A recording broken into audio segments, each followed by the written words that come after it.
lugar, nunca é demais lembrar que, por mais que se cuide da saúde pública e política de uma sociedade estatal, por mais que se cuide da estrutura institucional, por mais que se cuide de produzir instrumentos ou vacinas constitucionais e legais para se imunizar a sociedade e o Estado de aventuras ditatoriais, em nenhum lugar do mundo, e menos ainda aqui, não se tem imunidade absoluta contra o vírus do autoritarismo, que se insinua insidioso, destilando seu veneno a contaminar liberdades e direitos humanos.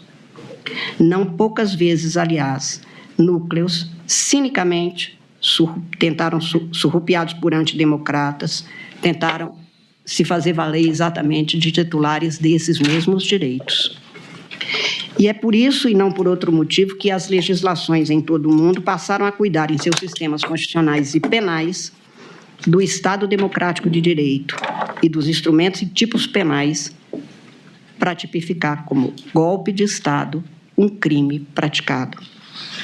Eu lembro, senhor presidente, senhores ministros, que de 1851 a 1870, ou seja, quase 170 anos atrás, um dos maiores escritores do Ocidente, Victor Hugo, que foi um ferrenho oposicionista ao golpe de Estado de Napoleão III, escreveu, exilado que estava, um livro que se chama História de um Crime. O crime é o golpe de Estado. E nesta obra há uma passagem que, vou me permitir ler rapidissimamente, um diálogo de alguém da Armada que oferece a uma pessoa, uma autoridade, apresenta algumas propostas. Eu vou fazer uma tradução livre, até porque o texto é rapidíssimo, é breve. A gente apresenta a ele um documento, um decreto, entre aspas, porque está no livro que é, e ele diz, mas isso que você me propõe é um golpe de Estado. O outro diz, você acredita nisso? Ele diz, sem dúvida. Nós somos a minoria e seríamos a maioria. Nós somos uma porção da Assembleia e agiríamos como se fôssemos a Assembleia inteira. Nós que condenamos a usurpação seríamos os usurpadores. Nós, os defensores da Constituição, afrontaríamos a Constituição. Nós, os homens da lei, violaríamos a lei. É um golpe de Estado. O outro responde, sim, mas um golpe de Estado para o bem. Ele diz, o mal feito para o bem continua sendo mal. Diz, mesmo quando ele tem sucesso, ele diz, principalmente quando ele tem sucesso. Por quê? Porque então ele se torna um exemplo e vai se repetir. O outro ainda redargue, mas a razão de Estado existe. Ele diz, não, o que existe é a lei, é o Estado de Direito. Ministra Carmen, Vossa Excelência concede uma parte. Todos, ministro. Olha que eu sou literal em relação a esse ponto. Todos, desde que rápidos, porque também nós, mulheres, ficamos 2000 anos caladas, nós queremos ter o direito de falar. A senhora Mas sabe... eu concedo, como sempre, está no regimento do Supremo, o debate faz parte dos julgamentos, tenho o maior gosto em ouvir, eu sou da prosa. Ministra Carmen, eu agradeço sua gentileza, e o ministro Gilmar aqui presente, nosso decano e meu professor, há pouco me perguntou, Flávio, teu voto foi tão curto, e eu disse, Gilmar, é porque eu uso uma técnica que chama banco de horas, eu faço o voto curto para fazer muita parte. Então, nossa, mas vai descontar tudo no meu, não? Não, ainda tenho do Zanin. E eu prometo ser muito breve, porque a alusão... o do ministro Zanin é bom, é um bom voto para se cortar bem. Porque aí não vai ter nem a aplicação da Lei Maria da Penha. Apesar de mas com todo gosto. Apesar de todas essas ameaças. A prosa com Vossa Excelência é sempre um gosto, tenha certeza. E eu escrevi 396 páginas, presidente, mas eu não vou ler, eu vou ler um resumo, não se preocupem. Então, eu tenho muito gosto. Ministro, apenas para lhe agradecer a alusão a esse trecho do livro de Victor Hugo, e essa é a razão do meu à parte, porque no voto eu tratei sobre anistia, e tratei com muita convicção sobre a ótica da dogmática constitucional. E eu apenas acresço, por conta dessa última frase de que um golpe bem-sucedido serve de exemplo, que a senhora acabou de ler, acerca de uma abordagem que está no voto, que eu não fiz alusão, que é consequencialista.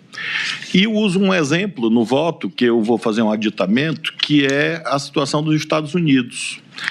Ontem, anteontem, infelizmente, houve um grave crime político. Um jovem que é de uma posição política aparentemente do lado do atual presidente dos Estados Unidos, mas pouco importa, levou um tiro. E é curioso notar porque há uma ideia segundo a qual anistia, perdão, é igual a paz. E foi feito perdão nos Estados Unidos, e não a paz.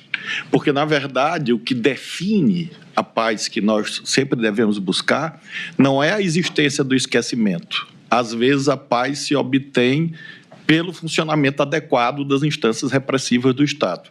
Então, o Vitor Hugo deve ter razão nessa reflexão e serve para que eu fortaleça essa convicção em relação ao meu voto. Como a senhora viu, nem 2 minutos. Obrigada. Eu ainda tenho mais 40 no banco de horas. Obrigado, ministro. Isso é um problema para Vossa Excelência, ministro Zanin.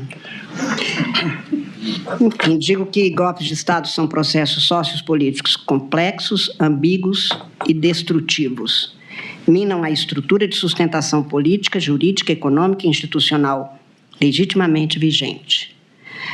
Pode um sistema de direito não ser bom. Não é perfeito nenhum sistema, mas é legítimo. Por isso, distinguindo-se completamente de outros tipos penais, a tipificação desses crimes que estão no núcleo da acusação feita pelo Procurador-Geral da República distinguem-se até mesmo daqueles em que várias pessoas praticam delitos, são identificados, delineados, mas não têm a mesma conotação destes crimes aqui.